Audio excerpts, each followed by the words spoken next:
Assalamualaikum warahmatullahi wabarakatuh. Jumpa lagi dengan saya Fardila Sandi di channel Pak Guru Sandi. Di video kali ini kita akan membahas soal TIU yang berkaitan tentang perbandingan senilai dan perbandingan terbalik. Ya, untuk soal yang semacam ini itu selalu muncul di tahun 2018 dan 2019. Bahkan soal ini nilainya atau jumlah nilai yang masuk setiap peserta itu diperkirakan 5-6 di tahun 2019 yang lalu.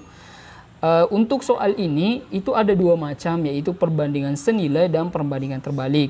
Ya, tapi masih sangat banyak yang bingung bagaimana cara menentukan yang mana termasuk soal perbandingan senilai dan yang mana termasuk perbandingan terbalik. Ya, di sini saya langsung jelaskan aja. Ya, misalnya ini X1 dan ini X2. Misalnya ya, suatu pembangunan rumah dapat diselesaikan 24 hari dalam waktu 18. Ya. Jika proyek pembangunan ini mau dipercepat, ya, mau dipercepat menjadi 16 hari, ya. Banyaknya pekerja yang harus ditambahkan adalah, berarti ini pertanyaannya di sini. Sekarang perhatikan, dari 24 ke 16 itu kan turun, ya kan? Karena mau dipercepat 16 hari, maka berapa pekerja yang harus ditambahkan? Dari 18 ini berarti ditambahkan, berarti naik, turun, naik. Ini kan tidak setara, ya kan? Berarti ini menggunakan perbandingan terbalik. Jadi salah satunya ini dibalik. Jadi akan menghasilkan X1 per Y1 sama dengan, ini dibalik, Y2 per X2. Ini yang dimaksud dengan perbandingan terbalik. Kalau perbandingan senilai, ini ke sini naik dan yang ke sini naik. Itu perbandingan senilai. Untuk lebih kamu paham, langsung saja kita ke soal yang pertama. Terdapat pakan 24 kg yang dapat dihabiskan oleh 60 itik dalam sehari. Jadi ada pakan 24 kg akan dihabiskan oleh 60 itik. Ya kan? Dalam sehari. Jika ditambahkan itik sebanyak 20 ekor, ya kan, dari 60 ditambah dengan 20 menjadi 80. Sama dengan berapa pakan yang harus ditambahkan dalam sehari, ya. Jadi ini X, ini yang mau dicari. 24 ke 60, X ke 80. Sekarang perhatikan, dari 60 ke 80 itik itu naik. Ya. Perkirakan aja dari 80 itik ini, apakah pakan yang akan dihabiskan itu lebih sedikit? Tidak kan? Berarti naik. Jadi naik. Lalu naik. Ini naik dan naik. Ini artinya dia menggunakan perbandingan senilai. Jadi tidak ada yang ditukar. Jadi saya langsung aja. 24 per X sama dengan 60 per 80 kali silang, kan? Lalu ini 24, ya, dikali 80 per, ini sama dengan, ya, 60 X, ya. Perkalian pindah ruas akan berubah jadi pembagian. 60 jadi X. Jadi 24 dikali 80 itu dapatnya 19, 20 dibagi dengan 60. Ya kan? Sama dengan X. Hasil pembagiannya ini adalah 32. Jadi 1920 dibagi dengan 60 dapatnya 32. Jadi nilai X ini adalah 32. Ya kan? Di opsi tidak ada. Memang karena berapa pakan yang harus ditambah. Ya kan? Pakannya harus ditambah berapa dari 24 ini. Jadinya 32 dikurang dengan 24 itu hasilnya adalah 8. Jadi opsi yang paling tepat adalah 8, opsi C.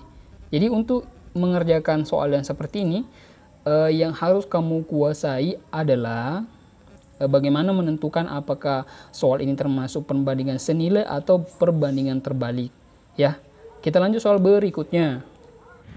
Suatu pembangunan rumah dapat diselesaikan selama 24 hari oleh 18 pekerja. 24 hari 18 pekerja. Jika proyek pembangunan ingin dipercepat menjadi 16 hari, ya, banyaknya pekerja yang harus ditambahkan. Jadi sekarang lihat, dari 18 ke 16 ini, 18 pekerja menjadi 16 pekerja, ya, itu kan turun. Saya tulis tuh, turun. Dari 24, karena mau dipercepat, berapa pekerja yang harus ditambah, ya kan? Jadi ini ke X, naik. Karena harinya dikurangi, tapi pekerjanya harus ditambah. Ini kan turun dan naik.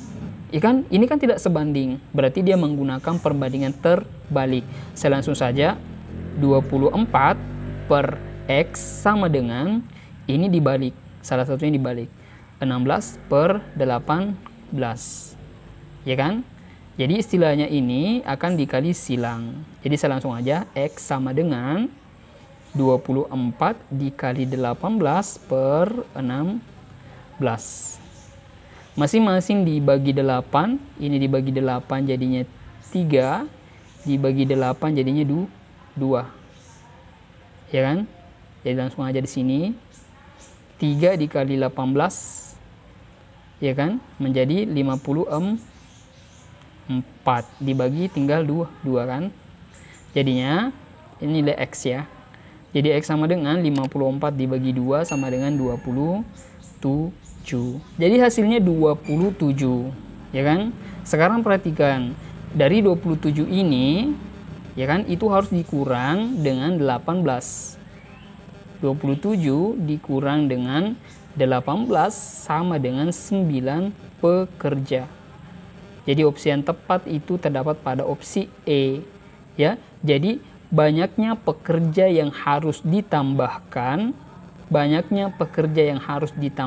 itu sebesar 9. Tapi di sini sudah benar nilainya 27. Maksudnya selisihnya berapa, ya? Ini dikurang. Karena kan perbandingan terbalik.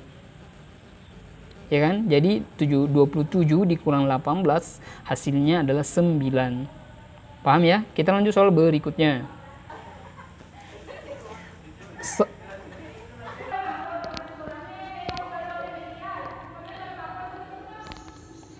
Soal selanjutnya, seorang pesepeda motor dengan kecepatan tetap menempuh jarak 20 km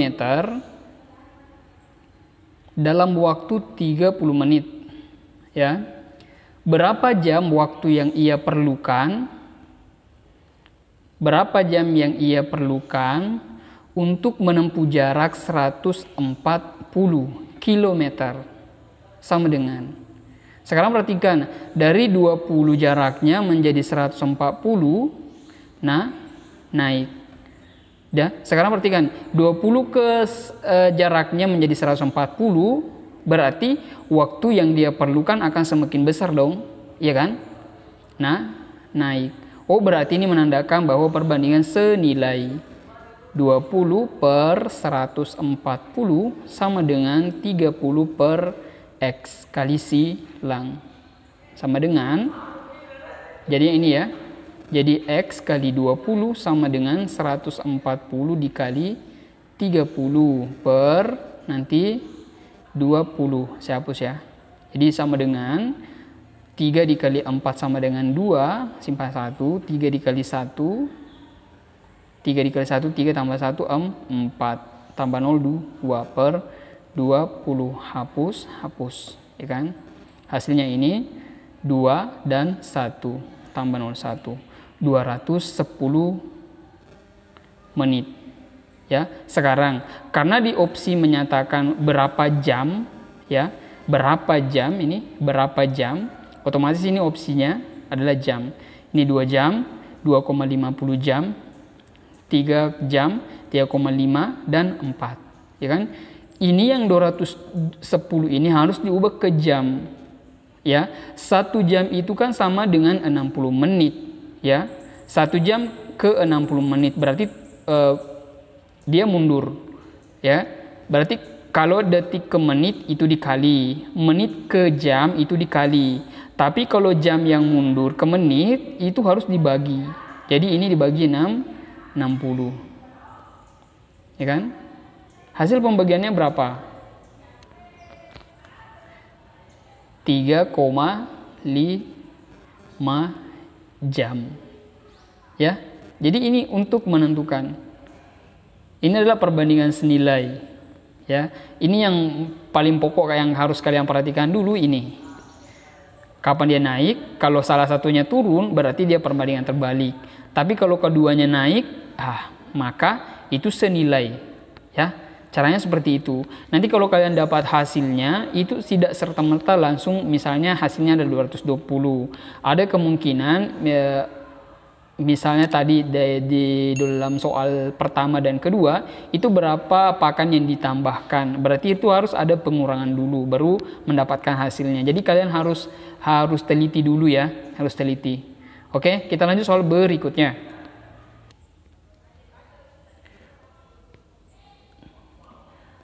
Satu tim yang terdiri atas 16 orang dapat menyelesaikan sebuah pekerjaan 9 hari. Ya kan? Bila 4 orang dari tim tersebut tidak dapat bekerja karena sakit. Awalnya kan 16 orang, tapi karena sakitnya ada 4, berarti 16 ini dikurang 4, hasilnya 12. Ya, berapa persen penambahan hari untuk menyelesaikan pekerjaan ini yang mau dicari? Sekarang perhatikan, 16 pekerja ini menjadi 12 turun. Berarti dari 9 hari yang dikerjakan oleh 16 orang, tapi karena pekerjaannya menjadi tinggal 12, otomatis waktu yang diperlukan atau hari yang diperlukan semakin naik, turun, naik. Oh, ini perbandingan terbalik. Jadi 16 per 12 sama dengan, ini kan dibalik. Jadi X per 9 kali silang. Jadi akhirnya X sama dengan 16 kali 9 per 12. 16 kali 9 kan 144 dibagi dengan 12. Hasilnya adalah 12. Ya kan? Dari 12 ini harus dikurang dengan 9 hari. Hasilnya adalah 3. Ya. Ini penambahan hari yang diperlukan 3 hari. Tapi di dalam soal ini dia menanyakan persen. Berapa persen penambahan hari untuk menyelesaikan pekerjaan. Kalau menggunakan persen itu harus dengan dikali 100%. Kan penambahan harinya kan 3. Total hari yang sebenarnya adalah 9. Ya kan? 9 dikali 100 nanti dibagi dengan 9 lagi. Nanti kalian akan dapat hasilnya adalah 33,33%. Ya, paham ya? Jadi untuk mengerjakan soal perbandingan senilai dan perbandingan terbalik itu kita harus jeli dulu. Jadi kita harus dipusingkan dulu apakah ini termasuk soal perbandingan senilai atau perbandingan terbalik. Itu yang kadang bikin kita salah dalam mendapatkan hasil karena dari awalnya memang salah cara menentukan rumus yang digunakan. Karena ini berbeda, sangat berbeda. Ya, satu dibalik, satu senilai atau sebanding. Ya, tips untuk mengerjakan ini kalian harus memahami. Untuk menggunakan salah satu cara yang harus kalian gunakan adalah cara yang saya pakai tadi. 100% tidak akan salah. Ya. Bagaimana? Oke ya. Jadi untuk pembahasan kali ini di video ini cukup 4 soal aja dulu. Kalian betul-betul menyimak, memahami. Kalian perlu ingat terus setiap hari supaya kedepannya nanti kalian tidak lupa. Jika kalian menemukan soal yang semacam ini, kalian lebih mudah untuk menentukan. Bagaimana? Mungkin cukup sekian dulu video ini. Jangan lupa like dan share supaya banyak teman-teman yang tahu cara menentukan hasil dari soal perbandingan senilai dan perbandingan terbalik. Semoga video ini bermanfaat. Sampai jumpa di video selanjutnya. Assalamualaikum warahmatullahi wabarakatuh.